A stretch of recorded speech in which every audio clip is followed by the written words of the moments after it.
Cos inverse of -1/√2 சரிங்களா? இப்போ இது வந்து நெகட்டிவ் வேல்யூ இருக்கிறனால cos -x is equal to pi minus cos inverse of எக்ஸ்ன்னு எழுதுவோம் சரிங்களா? இப்போ இதை வந்து இங்கே என்ன கொடுத்துருக்காங்க?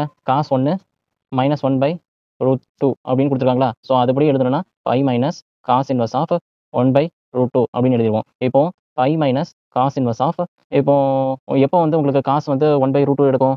காஸ் π/2ல உங்களுக்கு வந்து 1/√2 எடுக்கும். ஸோ அதனால் காசு π/4ல் வந்து உங்களுக்கு வந்து 1/√2 எடுக்கும். ஸோ அதனால் பை மைனஸ் π/4ன்னு எழுதுவோம் சரிங்களா? இப்போ இதை வந்து 4 வந்து இங்கே மல்டிப்ளை பண்ணுன்னா 3 மைனஸ் பை அது வந்து ஓகே.